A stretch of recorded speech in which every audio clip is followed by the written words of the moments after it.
तो इसी तरह का कुछ क्वेश्चन पहले भी कर चुके हैं हम, बट उसमें क्या था कि परसेंटेज दिया हुआ था और इसमें परसेंटेज हमें फाइंड करना है। तो कैसे करेंगे देख सकते हो आप। तो दिया क्या है, तो दिया है कि वेल्डिंग गैस है। तो वेल्डिंग गैस देखा जाए तो हमें पता ही होती है, यह है उसका फार्मूला।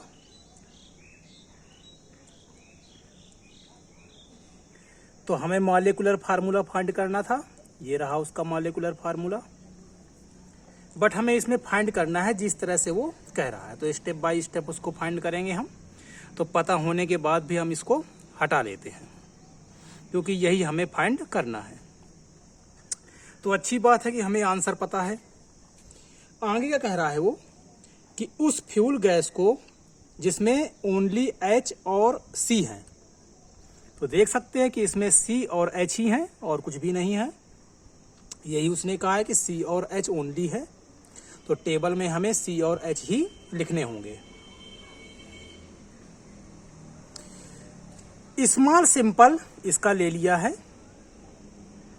ऑफ 18 ऑक्सीजन गिव्स इतने ग्राम CO2 और इतने ग्राम ऑफ वाटर। तो यदि हम इसका सैंपल ले लें तो मान के चलिए हमें पता ही नहीं है वो, तो उसका हमने सैंपल यहां पर ले लिया है और उसको हमने जो है बर्न किया है। तो बर्न किया है मतलब ऑक्सीजन लिया होगा और बर्न करने के बाद हमें कुछ मिला होगा। क्या क्या मिला है, एक तो CO2 मिली है हमें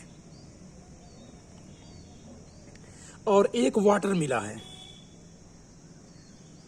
और साथ में उसने बोला है कि नो अदर प्रोडक्ट, और कुछ भी हमें मिला नहीं है, सिर्फ ये मिला है और ये मिला है। अब जो CO2 मिली है वो मिली है हमें 3.38 ग्राम और जो वाटर मिला है वो मिला है हमें 0.690 ग्राम, इतना मिला हुआ है। तो पहले हम इससे परसेंटेज पता करेंगे क्योंकि हमें परसेंटेज की ही नीड होती है। अभी जब हम टेबल बनाएंगे यहाँ पर तो आपको पता चलेगा कि हाँ उसमें परसेंटेज की ही नीड होती है। तो किसका परसेंटेज, कार्बन का परसेंटेज और हाइड्रोजन का। तो कितने परसेंटेज कार्बन है और कितना परसेंटेज हाइड्रोजन है उसको हम फाइंड करेंगे। यहां से कैसे करेंगे आप देख सकते हो। तो इसका देखिए, इसका कार्बन कितना होता है एटॉमिक मास 12, ऑक्सीजन का 16, 2 है तो कितना हो जाएगा 32, प्लस करेंगे तो कितना आ जाएगा 44, अर्थात 3.38 ग्राम CO2 में कार्बन कितना है, तो कार्बन है 12 ग्राम। कह सकते हैं इसको कि 3.38 ग्राम, नहीं यहां से, ये तो सैंपल हमने, सैंपल से जो मिला है वो है। तो 44 ग्राम में कार्बन कितना है 12 ग्राम, तो यहां पर लिखेंगे हम 44 ग्राम CO2 में 12 ग्राम कार्बन है होता है। तो 1 ग्राम CO2 में कितना होगा 12/44 ग्राम कार्बन। तो 3.38 ग्राम जब आया है उसमें CO2 हमें मिली है तो उसमें कार्बन कितना होगा, तो बोलो कुछ इतना ही हो जाएगा। और जिसको सॉल्व करने पर, जैसे हम इसको सॉल्व करेंगे तो हमारा जो आंसर आएगा वो आ जाएगा 0.9218, और भी कुछ आएगा लेकिन हम अप्रोक्स में ही लेकर के चल रहे हैं। तो इतने ग्राम हमें कार्बन मिलेगा। तो एक तो हो गया हमारा ये। अब हाइड्रोजन का भी पता कर लेते हैं क्योंकि हाइड्रोजन भी हमें चाहिए। अभी ये परसेंटेज नहीं है, परसेंटेज तो अभी हम फाइंड करेंगे। तो हाइड्रोजन के लिए हम क्या करेंगे, तो हाइड्रोजन को भी देख सकते हो। हाइड्रोजन का एटॉमिक मास कितना होता है 1, 2 लगे हैं तो 2, ऑक्सीजन का 16, कितना हो गया 18, अर्थात 18 ग्राम H2O में हाइड्रोजन कितना है 2 ग्राम है। तो उसको यहाँ पर लिखते हैं कि 18 ग्राम वाटर में जो हाइड्रोजन है वो 2 ग्राम है। तो 1 ग्राम H2O में कितना होगा तो 1 ग्राम H2O में हो जाएगा 2/18 ग्राम H, और मिला कितना है हमें 0.69 ग्राम। तो इतने ग्राम वाटर में हाइड्रोजन कितना हो जाएगा, तो 2/18 मल्टीप्लाई जितना हमें मिला है इतने ग्राम। इसको सॉल्व करेंगे तो जो हमारा आंसर आएगा वो आ जाएगा 0.0767। अप्रॉक्स में है, यहाँ पर 666 करके है जिसको हमने डायरेक्ट 7 लिख दिया। अप्रॉक्स में वैल्यू है सारी। तो हाइड्रोजन का भी हमें पता चल गया और कार्बन का भी हमें पता चल गया। अब मास परसेंटेज कैसे निकालते हैं आपको पता ही होगा। जिसका मास निकालना है उसको लिखेंगे ऊपर और टोटल मास लिख देंगे हम नीचे। तो यदि हम मास परसेंटेज फाइंड करना चाहें तो पहले हमें टोटल मास की जरूरत पड़ेगी। इसको मान लेते हैं कि ये मास ऑफ कार्बन है और इसको मान लेते हैं कि ये मास ऑफ हाइड्रोजन है। तो पहले तो हमें टोटल मास की रिक्वायर होगी। तो टोटल मास कैसे आएगा, तो दोनों को हम कर देंगे प्लस, कार्बन को भी और हाइड्रोजन को भी प्लस कर देते हैं। तो ये रहा हाइड्रोजन का और ये रहा कार्बन का, ये रहा। और दोनों को ही यदि हम प्लस कर दें तो हमारा जो आंसर आएगा वो आंसर आएगा हमारा 0.9985 ग्राम। अब यदि हम परसेंटेज निकालना चाहें कि इसका कार्बन का, तो कैसे निकालेंगे।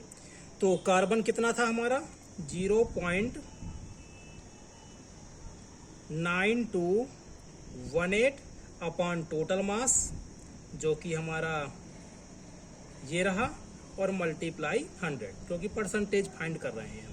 तो इससे जो आंसर आएगा आपका वो आ जाएगा 92.3832। और इसी तरह से जब हम हाइड्रोजन का परसेंट फाइंड करेंगे तो हाइड्रोजन कितना मिला था हमें 0.0767 अपॉन टोटल मास और मल्टीप्लाई 100, जिससे हमारा जो हाइड्रोजन है वो आ जाएगा 7.68, ये आ जाएगा। तो हमने मास परसेंटेज फाइंड कर लिया है। बुक में यदि आप देखोगे तो बुक में आपको सीधे यही मिलेगा 12/14 और जितना है ये 2/18 और ये कैसे आया ये आपको पता चल गया। ठीक है, तो इससे हमें मास परसेंटेज फाइंड करना है। अब इसके आगे की कहानी वैसे ही होगी जैसे हमने पिछले क्वेश्चंस में इनको कराया था। तो सबसे पहले हम क्या बनाते हैं, टेबल। तो एक तो हमें इसकी रिक्वायरमेंट है और एक इसकी, क्योंकि परसेंटेज से ही वो टेबल हम आगे बढ़ते हैं। तो हम बनाते हैं अब टेबल। तो इसको हम इरेज कर देते हैं।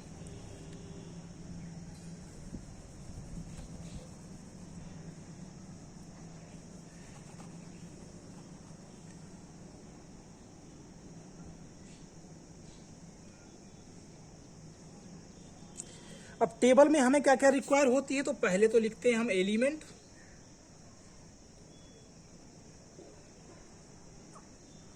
जो कि यहां पर कौन कौन है, तो उसने बोला है C है और H है, और इसके अलावा कोई भी नहीं है। फिर हम लिखते हैं percentage by mass, mass percentage लिखते हैं।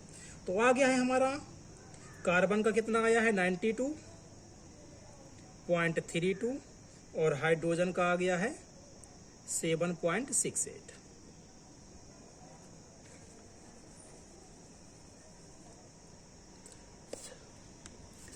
उसके बाद एटॉमिक मास। तो कार्बन का एटॉमिक मास 12 और हाइड्रोजन का एटॉमिक मास 1, ये तो आपको पता ही होगा। फिर हम मोल्स, नंबर ऑफ मोल्स। तो कैसे, given mass upon molar mass, given mass upon molar mass. Solve करेंगे इसको तो 1 से डिवाइड करके सेम ही आएगा, और इसको 12 से डिवाइड करेंगे तो आपका जो आंसर आएगा वो आएगा 7.69। तो ये तो हो गया मोल्स। अब क्या लिखना है, तो simplest molar ratio, simplest molar ratio. Simplest molar ratio में क्या करते हैं, जो सबसे छोटी वैल्यू होती है इनमें से उससे सभी को डिवाइड कर देते हैं। तो इसको डिवाइड करेंगे इस वाली वैल्यू से क्योंकि ये सबसे छोटी है, और इसी को डिवाइड करेंगे हम इसी से क्योंकि ये सबसे छोटी है। अर्थात इन दोनों में या जितने भी और दिए हों आपके दूसरे क्वेश्चंस में, तो जो सबसे छोटी वैल्यू होगी उससे सभी को कर देते हैं डिवाइड। तो डिवाइड कर दिया तो ये लगभग लगभग कितना आएगा, 1 ही आएगा, और ये भी ऑलमोस्ट कितना ही आएगा, 1 ही आएगा। तो ये हो गया आपका सिंपलेस्ट मोलर रेशियो। उसके बाद कई बार होता है कि ये पॉइंट में आ जाते हैं, इसका भी आंसर पॉइंट में, इसका भी पॉइंट में आ जाते हैं, इसलिए उसके बाद हम क्या लिखते हैं यहाँ पर, तो होल नंबर। हम किस में लिखते हैं, होल नंबर में, क्योंकि हमें पता है जैसे ये C2H2 आएगा या फिर कुछ और हुआ तो हमेशा ऐसे ही कुछ होता है, हमेशा कुछ ऐसे ही होता है, ऐसे ही कुछ होता है। अर्थात ये सारे नंबर किस में होते हैं, होल में होते हैं, फ्रैक्शन में तो होते नहीं हैं, इसलिए हमें इनको होल नंबर में लिखना होता है। तो whole number molar ratio.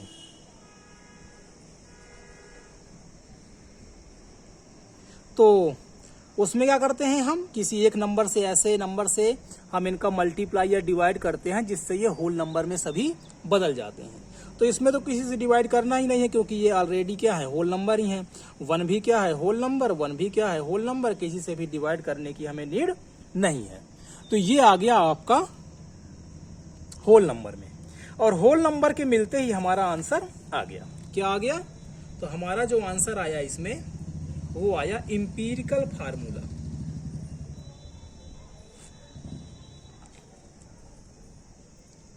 Empirical formula.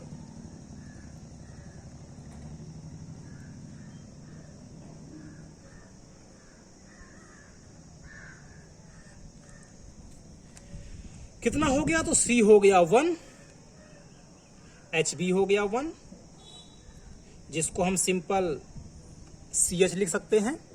तो ये हो गया आपका इंपीरिकल फार्मूला। मोलर मास पता करना है गैस का। अब मोलर मास पता करने के लिए इन सब की नीड हमें नहीं है, उसके लिए हमें कुछ दिया गया है। क्या दिया गया है कि a volume of 10 litre at STP of this welding gas मतलब वही C2H2 इज फाउंड टू वेग 11.6 ग्राम। इतना हमें गिवन है और इसी से हमें इसका जो है फाइंड करना है मोलर मास। तो ये तो हो गया पहले का आंसर।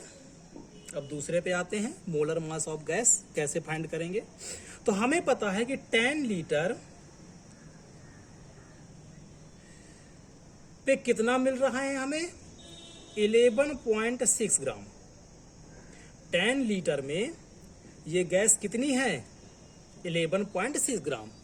10 लीटर का कोई पॉट रहा होगा, बर्तन रहा होगा, और उसमें ये गैस कितनी मिली हमें, 11.6 ग्राम। हमें पता है गैस को हम वॉल्यूम में ही मेजर करते हैं, पर ग्राम में मेजर किया तो कितना आया वो 11.6 ग्राम। अब मोलर के लिए, मोल के लिए हमें पता है कि हमें किसको लेना पड़ता है, 22.4 लीटर के लिए लेना पड़ता है। तो उसके लिए हम पहले 1 लीटर का निकाल लेते हैं। तो ये कुछ आ जाएगा इतने ग्राम। 10 लीटर में इतना है तो 1 लीटर में 10 से डिवाइड हो जाएगा। हमें फाइंड करना होता है 22.4 लीटर, तभी मोल में आता है। 8 STP, और ये भी किस में होना चाहिए, STP पर ही होना चाहिए, और ये भी किस में गिवन है, STP पर ही गिवन है। तो STP में 10 लीटर में इतने ग्राम है, तो STP में 24 लीटर में कितना आएगा, तो आप बता सकते हो यहाँ से 11.6/10, और 22.4 लीटर के लिए इसका हो जाएगा मल्टीप्लाई। तो इतने ग्राम इतने ग्राम आएगा, जिसको हम मल्टीप्लाई करेंगे तो हमारा जो आंसर है वो कितना आ जाएगा 25.984 अप्रॉक्स में ही लिया है।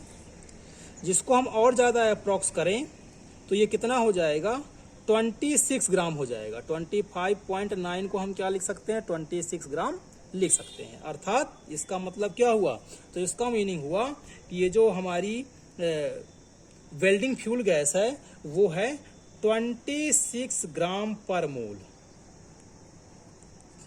जो कि क्या आ गया इसका मोलर मास आ गया।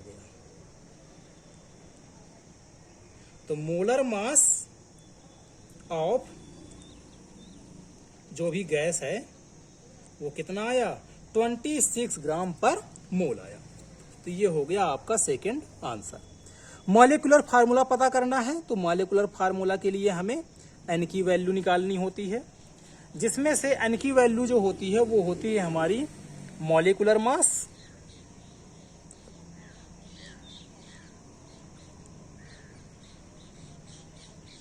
अपॉन एम्पिरिकल फार्मूला का जो मास आएगा वो। तो empirical formula mass, empirical formula के यदि हम निकालना चाहें तो C का होता है 12 और H का होता है 1, तो कितना आ जाएगा 13। और मॉलिक्यूलर का यदि हम निकालना चाहें तो निकालना क्या है, गिवन है इसमें कितना है, ये रहा 26। तो 26 अपॉन 13 अर्थात कितना हो गया 2 हो गया। तो यदि हम मॉलिक्यूलर फार्मूला निकालना चाहें तो वो फार्मूला कितना आएगा, तो वो फार्मूला हमारा आएगा CH तो था ही, बस इसी के ऊपर क्या लगा देना है हमें, ब्रैकेट के ऊपर 2। तो यदि हम ऐसा करें तो C2 और H2, जिसको हम लिखना चाहें इस तरह से तो हम, और यही होती है आपकी वेल्डिंग फ्यूल गैस, जो कि वेल्डिंग में यूज की जाती है। तो कौन सी गैस यूज की जाती है वेल्डिंग में, तो एसिटिलीन गैस, फार्मूला C2H2।